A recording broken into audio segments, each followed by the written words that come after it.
Good afternoon. Here in the loft with our favorite host, Lemon.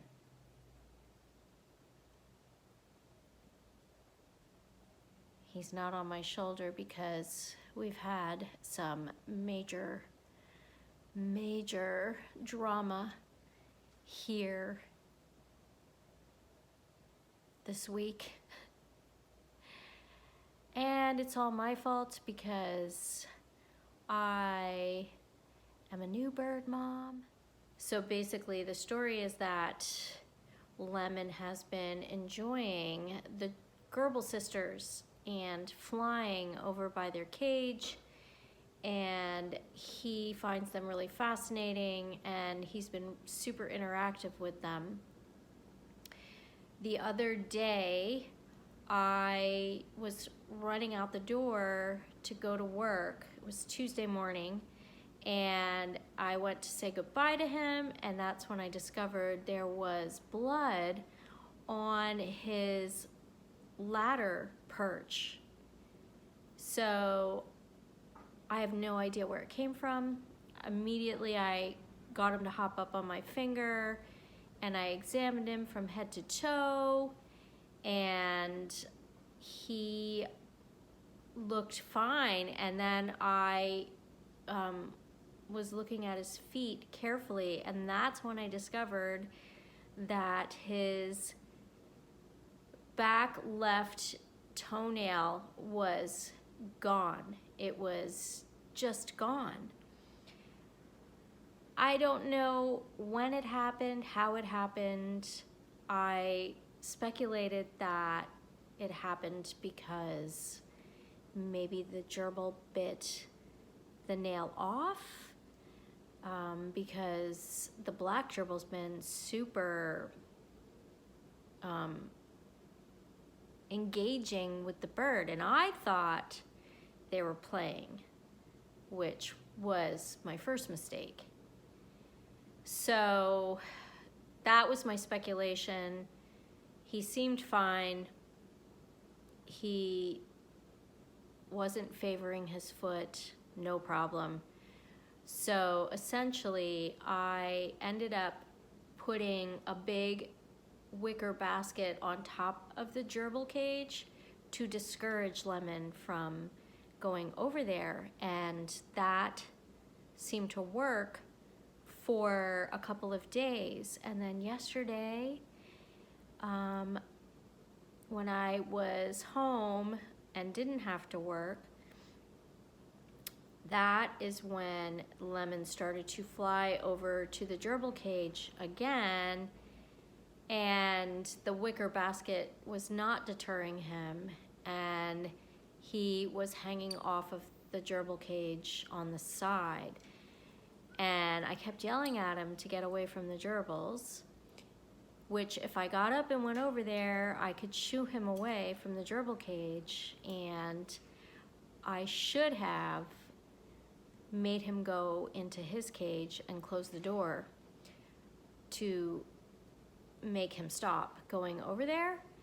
I just wasn't thinking. I just didn't know. And then the next thing I knew, I took my eyes off of him for like a toddler. Took my eyes off of him for just a second, and the next thing I know, I hear this screaming, which just made my heart stop.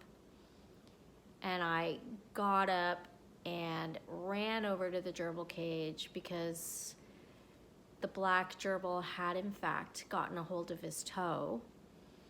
And I just frantically yelled for them to stop, and Lemon flew away. And then I spent at least 5 minutes trying to catch him because I could see that his toe was bleeding. I finally, after about, like I said, it felt like forever, but I'm sure it was like the span of 5 minutes. I kind of had to swoop in on him like this with my hands to catch him, which he will sit with me and he will hop up on my finger, but he absolutely doesn't like me touching him on purpose with my hands. He was not happy. He was not happy. Anyway, I managed to get a hold of him. He started making a chirping sound that I've never heard him make, so I can only assume it's the take your hands off of me, let me go, stop holding me, stop touching me chirp. And he started biting me with his beak. He didn't do any damage, and oh my gosh. I got his foot under the water. I had to get his body under the water because he had blood on his feathers from flinging around, and his poor little foot just looked in a state. And I called the first vet that popped up on my maps, and they're like, oh, we don't see birds. And then they gave me the name of a bird place down in Quakertown, which is a half an hour away. I called them. Their exotic vet had gone home for the day.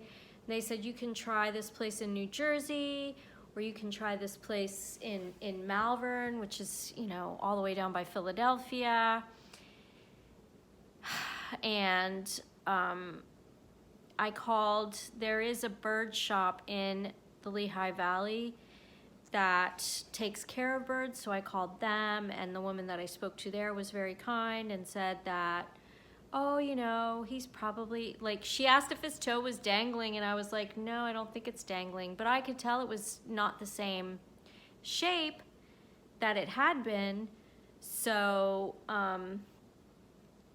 thankfully the bleeding stopped almost immediately, but I knew he was hurt because he wouldn't stand on his foot, and he was, like, you know, pulling it up to hide it in his wings, and he couldn't make a fist with it.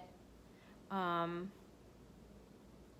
know, and after some time passed and he calmed down, he was moving around, eating, drinking. And I thought, you know, he probably is okay. He's probably fine. But you guys, I got up this morning and I was like, no. The nurse in me said, no. I really wanted him to be seen by a vet, because, I mean, he didn't just break his toe. The gerbil bit him and broke his toe. And as a surgical nurse, I can tell you that when you break a bone, if you have a bad fracture where the bone pops through the skin, that's an emergency. We consider that an emergency, and we get you into the operating room as soon as possible to repair that fracture, because it broke through the skin. And you can get an infection, and if it's left untreated, you can get gangrene and die. So I knew I had to find a vet somewhere, somehow, even if it meant that I had to drive to Philadelphia, whatever. So I was very thankful that when I went to work today, it wasn't busy, and they told me that I could go as soon as my cases were done. And the minute I walked out the door of my surgery center, I started making phone calls again.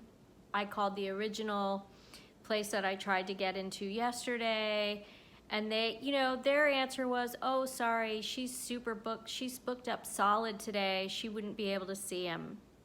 Try calling these two places in Allentown. And now this is the same place that told me to try New Jersey and Philadelphia. But you know, not every vet is open 24 hours a day. So I called the one place in Allentown, and they wanted to charge me $200 without even seeing him. Like, before we'll even see him, you have to give us $200, which I think that was completely outrageous. And I was like, no. I was like, can you recommend somebody else? No, I said, no, I'll try somewhere else. And then I called the surgery center. I called the veterinary hospital in Malvern, which is down near Philadelphia. And their exotic vet wasn't going to be in for 2 weeks. And they told me to go to Delaware. And I was like, okay, thanks, I'll keep trying. And then, praise God, I found a place in Kutztown, which is about 30 minutes away, going west in Pennsylvania, going towards the capital. It's near the Appalachian Trail. It's like going out west in the same trajectory as the Appalachian Trail.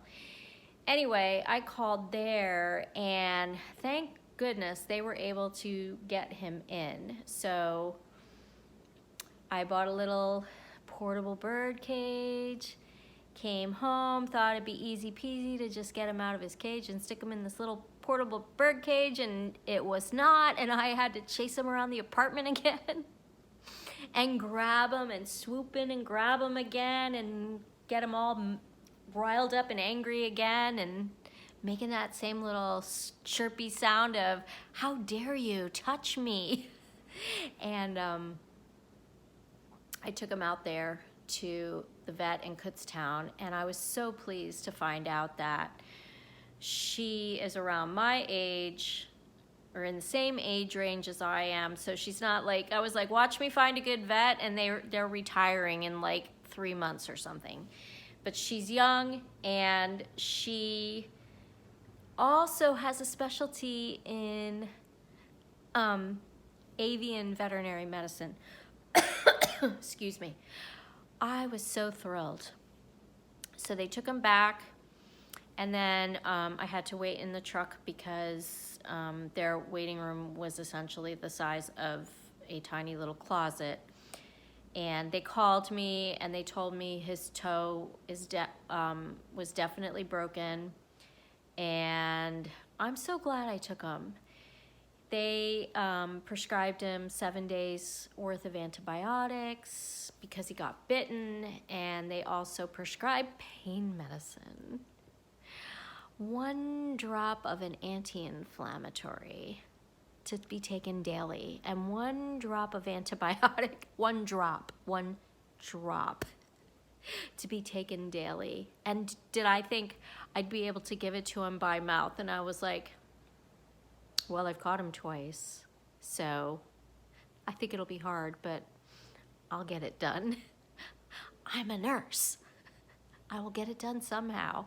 And he's just gonna be mad and making that his little angry chirpy sound. And now he's on strict cage rest for probably a couple of 2-3 weeks. I'm a bad bird mom. I'm not a bad bird mom. I just didn't know anything. I'm like, I don't know what I'm doing. I'm an I don't know what I'm doing bird mom. I'm just so thankful that he's gonna recover. I feel better having taken him, because if he would have gotten an infection and died, it would have broken my heart. He is the best little pet that I have ever had. He's like a dog and a cat and a bird all rolled into one. He talks now. He makes kissy noises, and he makes clicky noises. And he says, "How you doing?" And he says, "You're so cute." Anyway, that's how my week has gone. I hope your week has gone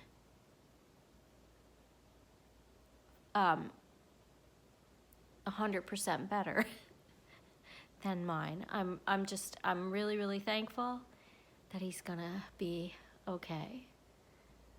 That's the story of lemonade. I had to lemonade. We had to make lemonade. Get it? Get it? Thanks for watching. Have a great weekend. See you next time. Oh yeah, P.S.